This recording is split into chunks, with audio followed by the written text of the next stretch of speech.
असतो मा सद्गमय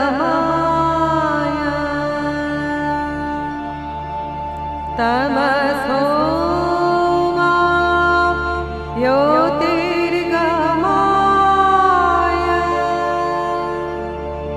मृत्योर्मा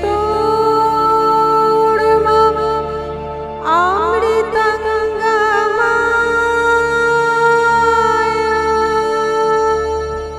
নমস্কার, লিপিকা বলছি। রবীন্দ্রসঙ্গীত পাঠ্যক্রমের ৬টি সেমিস্টারের 4th সেমিস্টারের ৩য় পর্বে এবং সম্পূর্ণ পাঠ্যক্রমটির ৪৮তম পর্বে সকল শিক্ষার্থীদের জানাই আমার আন্তরিক অভ্যর্থনা, অভিনন্দন এবং শুভেচ্ছা। আমরা প্রেম, পূজা, প্রকৃতি, স্বদেশ, বিচিত্র, আনুষ্ঠানিক এরকম নানা পর্যায়ের কিছু গান শিখলাম।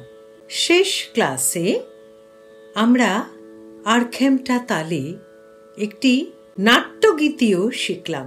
আর্খেমটা তালটি একটি রাবীন্দ্রিক তাল, যে তালে সেই নাট্যগীতিটি নিবদ্ধ ছিল। কথা কুশ নেলুরাই, শ্যামের বড়াই বড় বেড়েছে। এই গানটি আমরা আমাদের লাস্ট ক্লাসে শিখেছিলাম। আজ আমরা আরও একটি নাট্যগীতি শিখব, যে গানটির সঙ্গে জড়িয়ে আছে ইতিহাস। এই গানটি জ্যোতিরিন্দ্রনাথ ঠাকুরের লেখা সরোজিনী নাটকের অন্তর্ভুক্ত ছিল।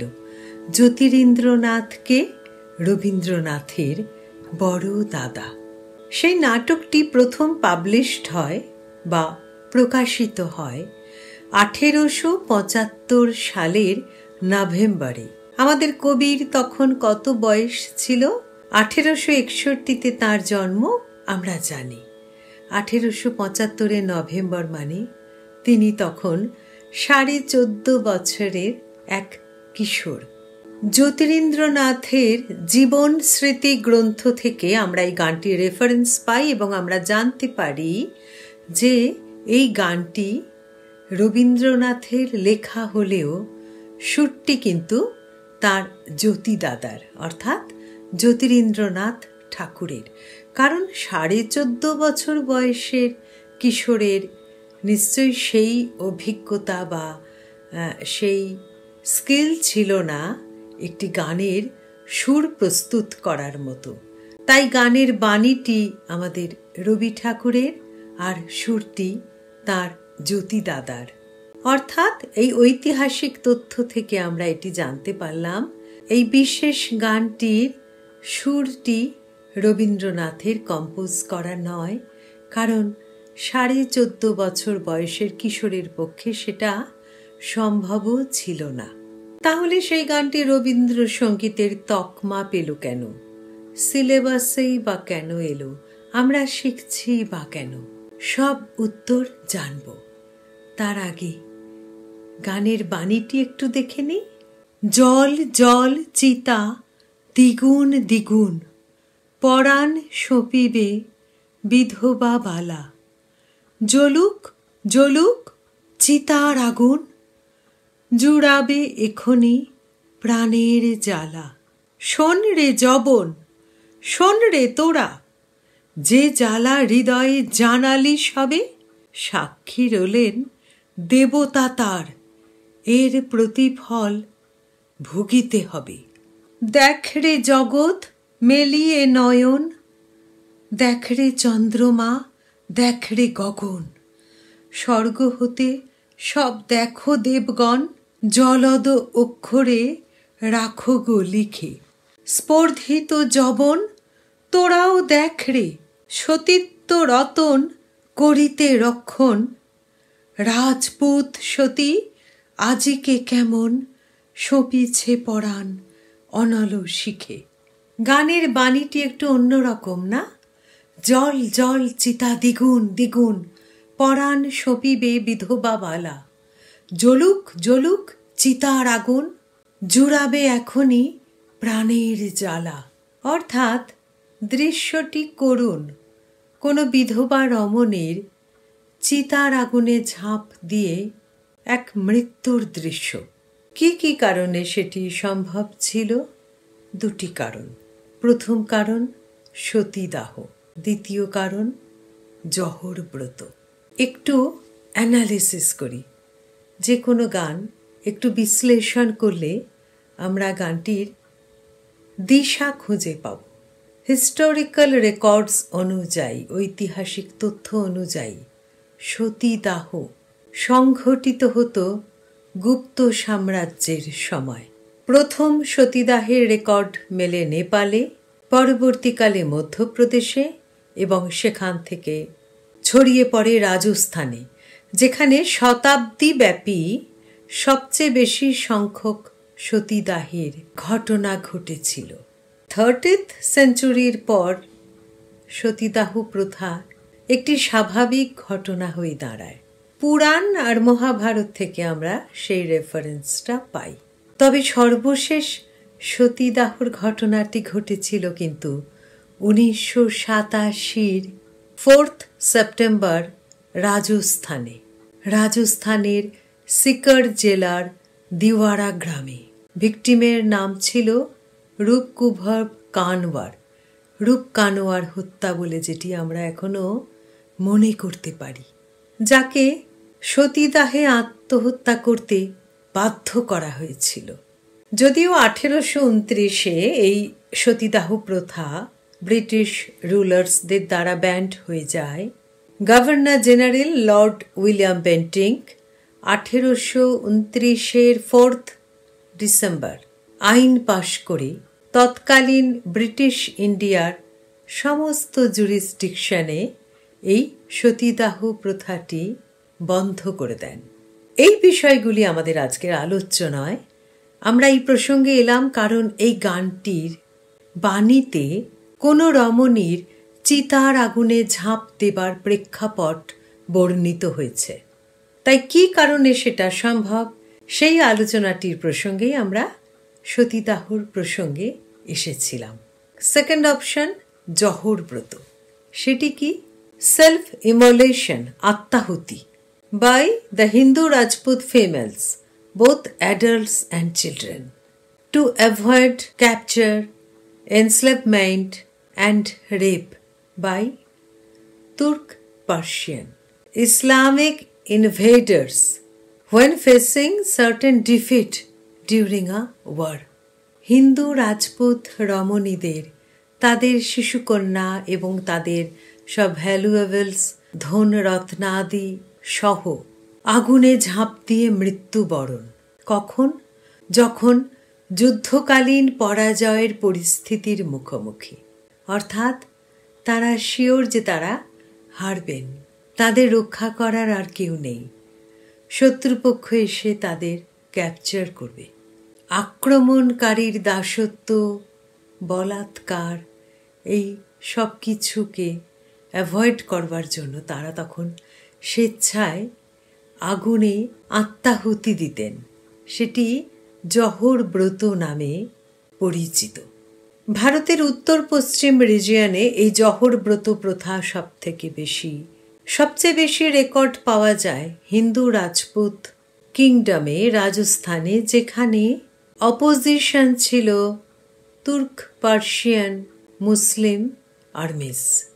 জহর ব্রত মূলত যুদ্ধের সময় পালিত হতো, যখন আর কোনো উপায় থাকতো না তখনই, অর্থাৎ জয়ের যখন আর কোনো সম্ভাবনা নেই, নিজেদের সম্মান রক্ষার্থে সব কিছু নিয়ে ম্যাসিভ ফায়ারে আত্মাহুতি দিতেন বিপক্ষের মিলিটারিরা এসে তাদের অসম্মান করার আগেই। এভাবেই স্বেচ্ছায় মৃত্যুবরণের মধ্যে দিয়ে তাঁরা তাঁদের জীবনের সম্মানবোধের দায়ভার বা পবিত্রতা অক্ষুণ্ণ রাখার চেষ্টা করতেন। তাই সতীদাহ আর জহর ব্রত কিন্তু এক নয়। সতীদাহের ক্ষেত্রে তাকে বলপূর্বক আগুনে প্রয়োগ করা হতো, মৃত্যুবরণ করতে বাধ্য করা হতো, আর জহর ব্রতে নারীরা স্বেচ্ছায় আগুনে ঝাঁপ দিয়ে মৃত্যুবরণ করতেন। এই জহর ব্রতই আমাদের আজকে যে গানটি আমরা শিখব, সেই গানের প্রেক্ষাপটের উৎস। জ্যোতিরিন্দ্রনাথের সরোজিনী নাটকে সেই জহর ব্রতের উল্লেখও রয়েছে। নাটকটি একটু শুনে নেওয়া যাক।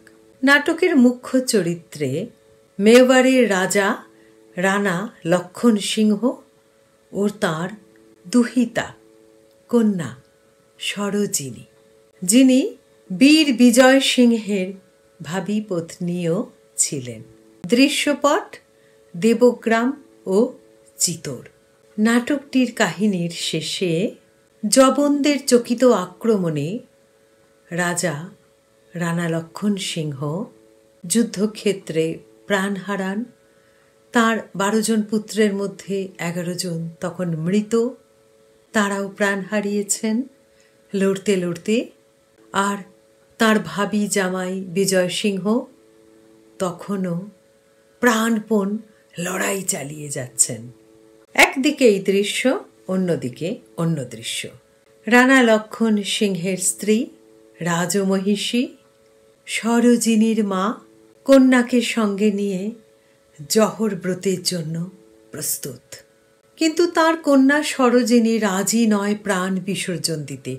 তার দৃঢ় বিশ্বাস তার ভাবী স্বামী বিজয় সিংহ ঠিক আসবেন কোনো না কোনো একটি শুভ সংবাদ নিয়ে এবং তাদের রক্ষা করবেন।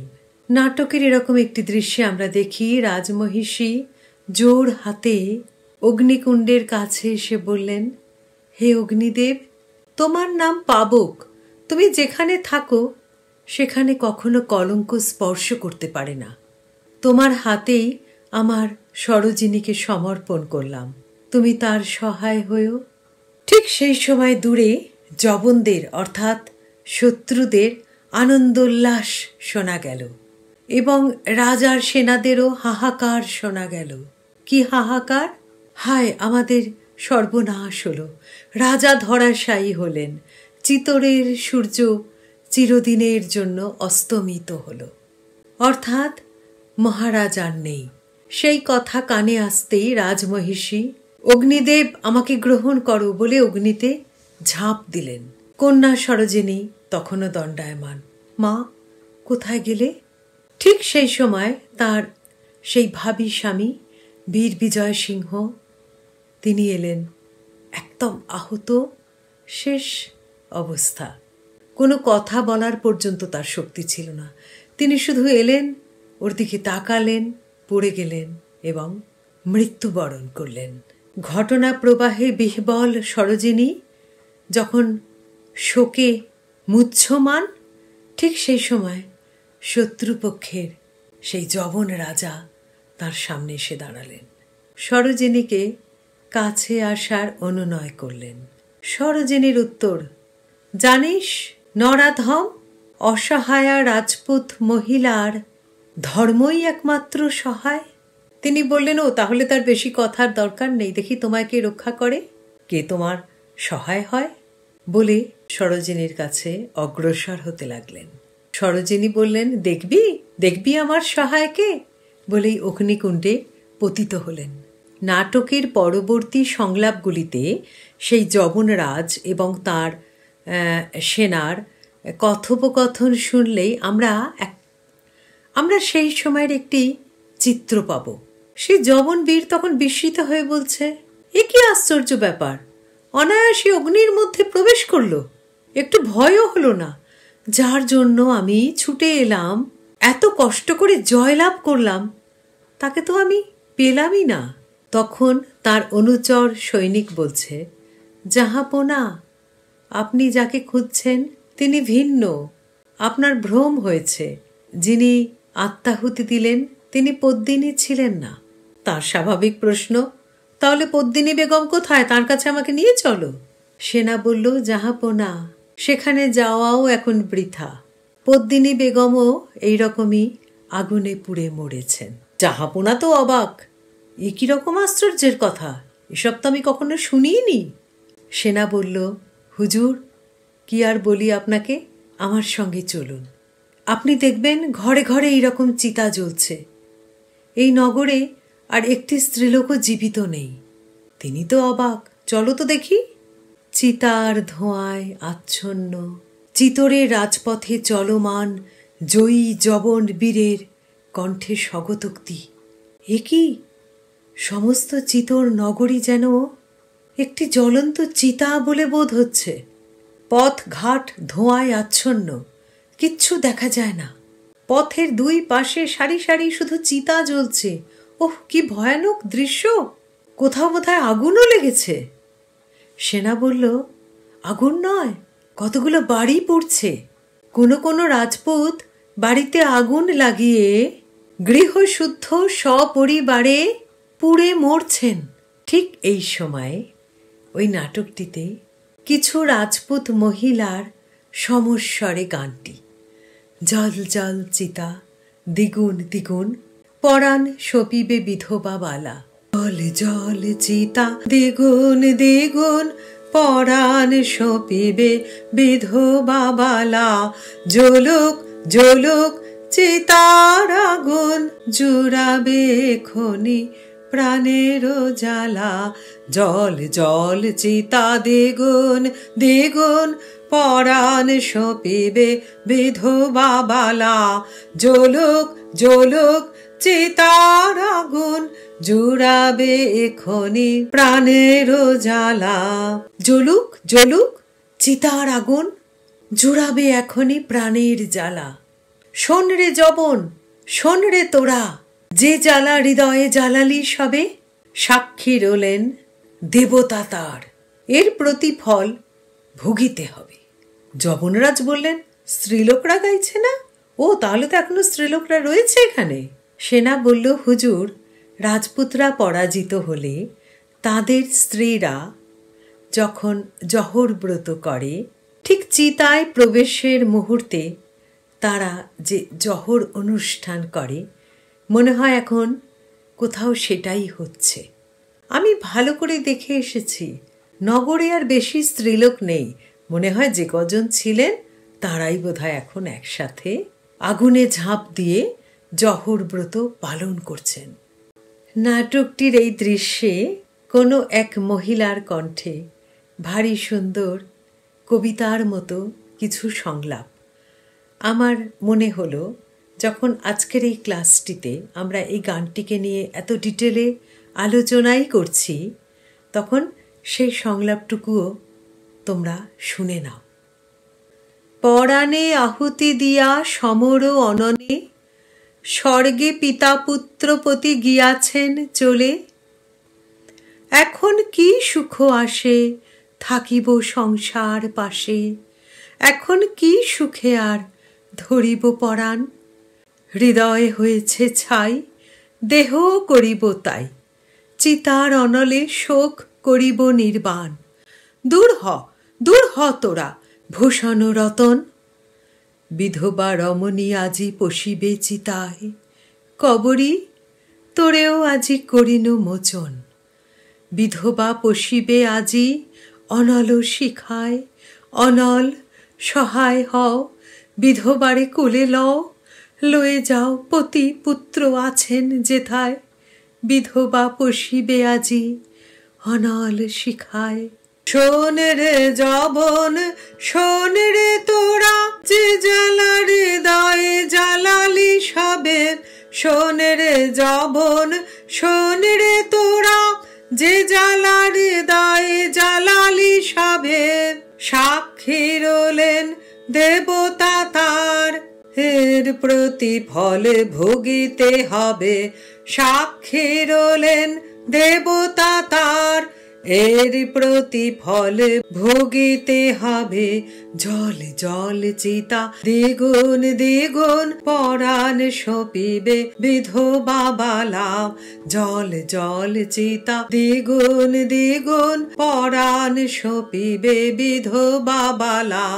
জ্বলুক জ্বলুক চিতার আগুন জুড়াবে এখনি প্রাণের জ্বালা। দেখ রে জগৎ মেলিয়ে নয়ন, দেখ রে চন্দ্রমা, দেখ রে গগন। স্বর্গ হতে সব দেখো দেবগণ, জলদ অক্ষরে রাখো গো লিখে, দেখ রে জগৎ মেলে নয়ন, দেখ রে চন্দ্রমা, দেখ রে গগন, স্বর্গ হতে সব দেখো দেবগণ, জলদ অক্ষরে রাখো গো লিখে।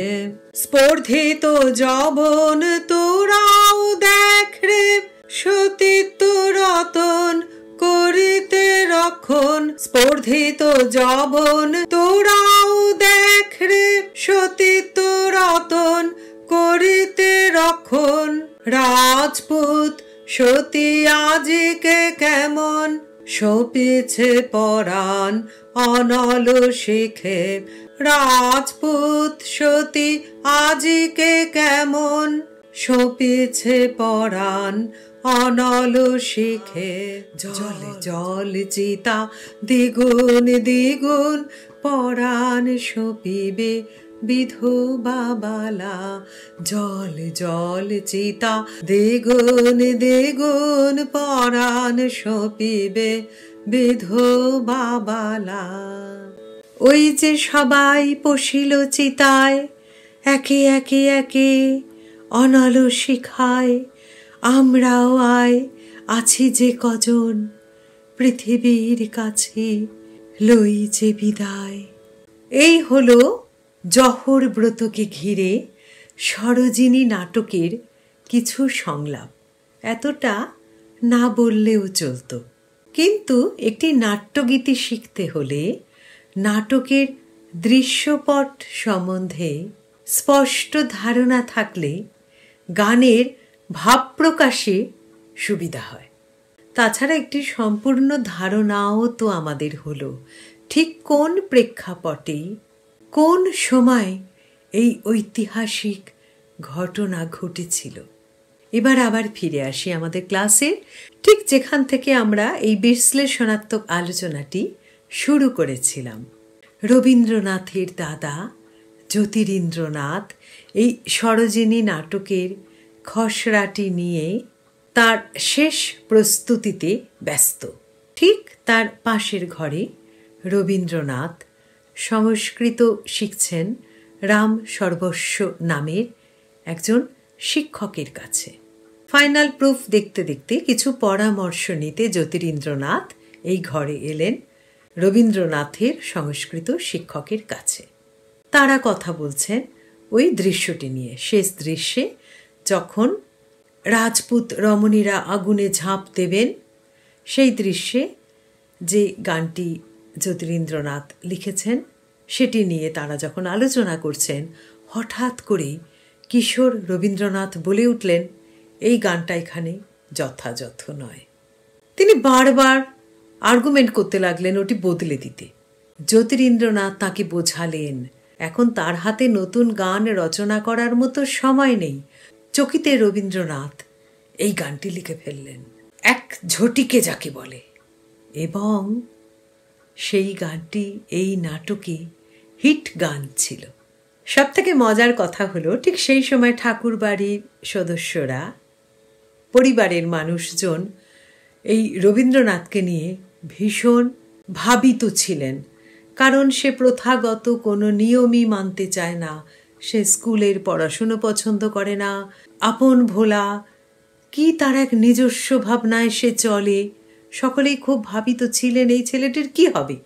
সেই সময় চকিতে লিখে ফেলা এই গানটি তার প্রতি বাড়ির সকলের আস্থা জুগিয়েছিল, এটা বলা যায়। তখনও রবীন্দ্রনাথের সুর করার বয়স বা অভিজ্ঞতা হয়নি বলে গানের সুরটি জ্যোতিরিন্দ্রনাথেরই করা। তাহলে এখন আমরা জানলাম গানটি রবীন্দ্রনাথের লেখা, সুরটি জ্যোতিরিন্দ্রনাথের করা। এসব কিছুই আমরা জানতে পারতাম না যদি না জ্যোতিরিন্দ্রনাথ তার জীবন স্মৃতি গ্রন্থে এই সব কিছু লিখে যেতেন। সেখানেও মজা আছে। এই বইটি প্রকাশিত হয়েছিল, অর্থাৎ জ্যোতিরিন্দ্রনাথের লেখা জীবন স্মৃতি, 1920 সালে।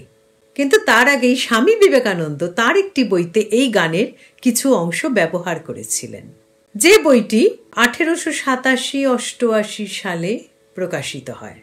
সেখানে কিন্তু স্বামীজি এই গানের কৃতিত্ব জ্যোতিরিন্দ্রনাথকেই দিয়েছিলেন, কারণ তিনি জানতেন না এটা রবীন্দ্রনাথের লেখা ছিল। কারণ জ্যোতিরিন্দ্রনাথের সেই বইটিতেও তখনও প্রকাশিত হয়নি যেখানে তিনি এটা লিখেছেন। আর যেহেতু সরোজিনী পুরো নাটকটি জ্যোতিরিন্দ্রনাথের লেখা, তাই হয়তো স্বামীজি ভেবেছিলেন ন্যাচারালি গানটা ওনারই লেখা হবে। আর এসব ঘটনা তো সবার জানার কথা নয়, আমরাও জানতে পারতাম না যদি না জ্যোতিরিন্দ্রনাথ তাঁর জীবন স্মৃতিতে এগুলি লিখে যেতেন। বিখ্যাত অভিনেত্রী নটি বিনোদিনী যখন এই নাটকটি মঞ্চস্থ হতো, এই মুখ্য চরিত্রে নিজে অভিনয় করতেন এবং তাঁর লেখা আমার কথা গ্রন্থে তিনি এই নাটকটি সম্বন্ধে অনেক কিছু লিখে গেছেন এবং এই গানটিতে একটি বিশেষ রোল ছিল সেই নাটকে শেষাংশে, যে সংলাপগুলি আমি উদ্ধৃত করলাম।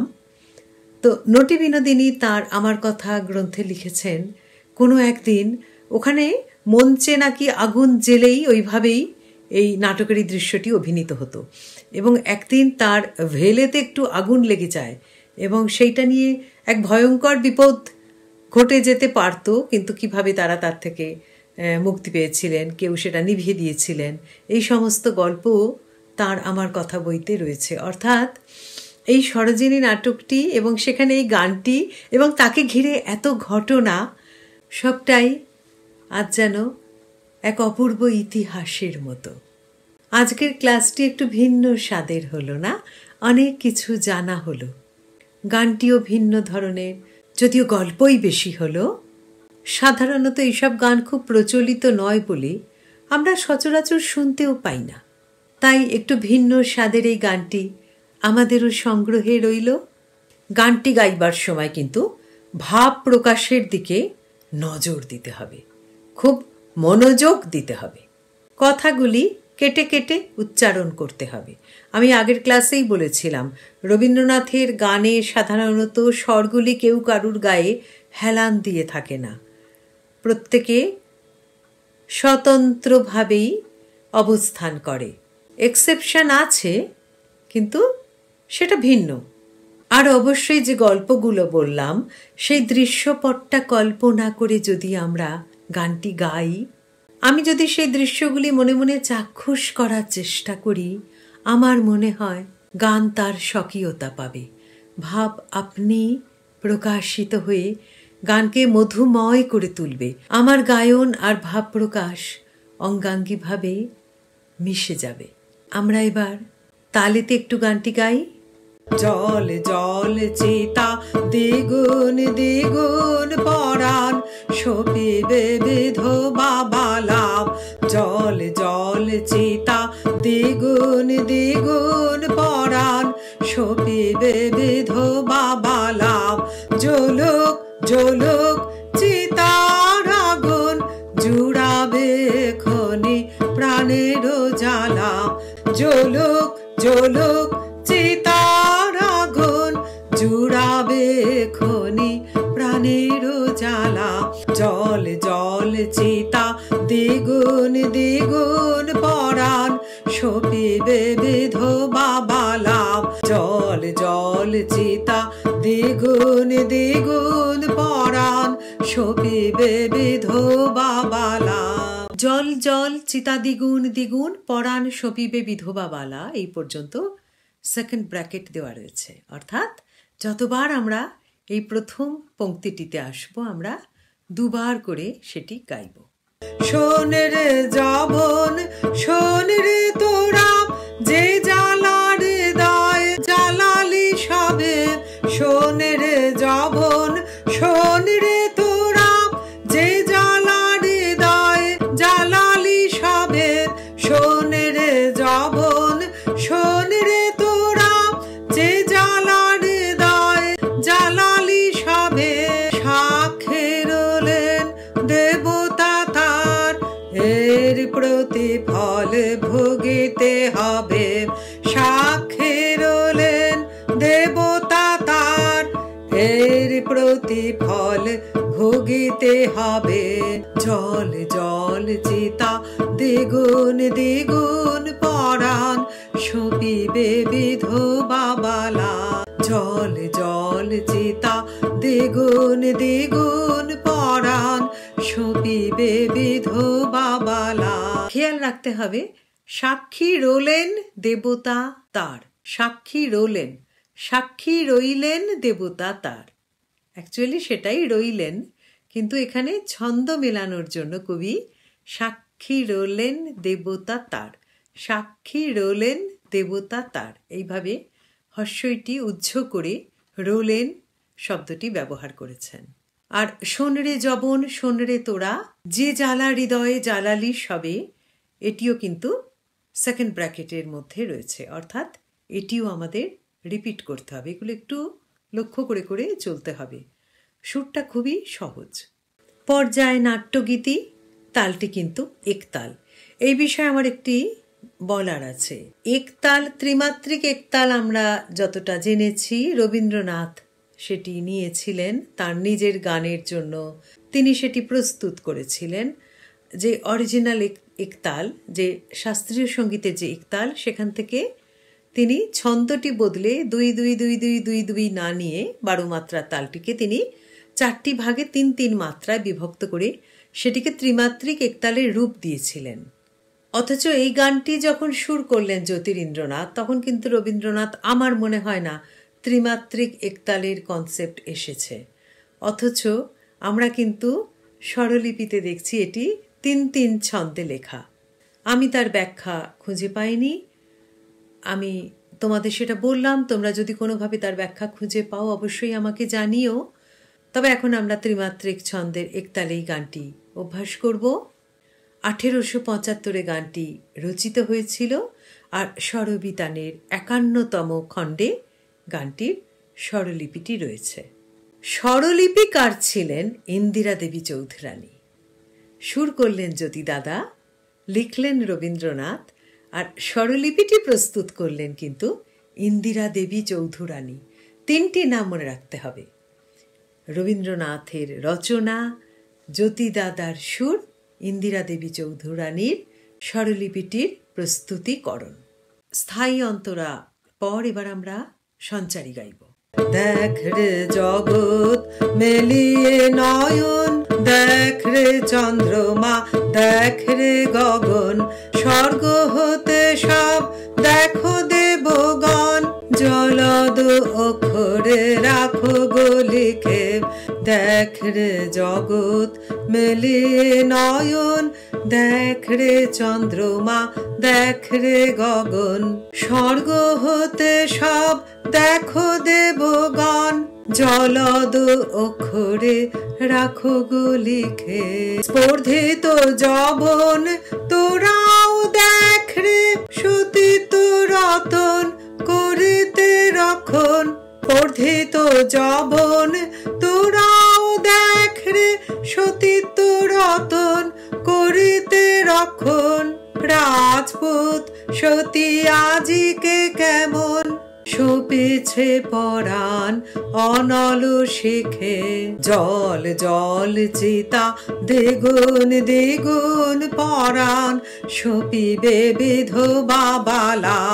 জ্বলুক জ্বলুক চিতার আগুন, জুড়াবে খনি প্রাণের জ্বালা। জল জল চিতা দ্বিগুণ দ্বিগুণ পরাণ, সপিবে বিধবা বালা। জ্বলুক জ্বলুক চিতার আগুন, জুড়াবে খনি প্রাণের জ্বালা। জল জল চিতা দ্বিগুণ দ্বিগুণ পরাণ, সপিবে বিধবা বালা। গানটির 4টি তুক: স্থায়ী অন্তরা, সঞ্চারী এবং আভোগ। স্থায়ী অন্তরা, সঞ্চারী, আভোগ 4টি তুকেরই কিন্তু আমরা শুরুতে দেখছি একটি করে সেকেন্ড ব্র্যাকেট দেওয়া রয়েছে, অর্থাৎ ওই পোর্শনটুকু আমাদের দুবার করে গাইতে হবে। আদারওয়াইজ গানটা ভীষণ সহজ। শুধু এখানে যেটা প্রয়োজন সেটা হচ্ছে ভাব। জল জল চিতা দ্বিগুণ দ্বিগুণ পরাণ, সপিবে বিধবা বালা। জ্বলুক জ্বলুক চিতার আগুন, জুড়াবে খনি প্রাণের জ্বালা। জল জল চিতা দ্বিগুণ দ্বিগুণ পরাণ শোভিবে বিধবা বালা। কেটে কেটে কেটে কেটে উচ্চারণটা স্পষ্ট করতে হবে, কেননা এখানে কথাগুলো, গানের বাণীটি কিন্তু অত্যন্ত গুরুত্বপূর্ণ। এই বাণীটির মধ্যে একটি নারীর তার তার অন্তরের অভিমান, কষ্ট এবং সম্মান রক্ষার দায়ভার সব কিছু জড়িয়ে রয়েছে। আর জড়িয়ে রয়েছে ইতিহাস, সেই জহর ব্রতের ঐতিহাসিক ঘটনাগুলির যেন একটি ছায়া রয়ে গেছে গানটির ভেতর। তাই গানটি অত্যন্ত তাৎপর্যপূর্ণ। আমি যখন গাইব আমাকে গানের সেই মানটি কিন্তু রক্ষা করে গাইতে হবে। অনেক কথা বলা হলো, আজ তবে আসি, দেখা হবে আবার পরের পর্বে। हसतो मा सद्गमाय तमसो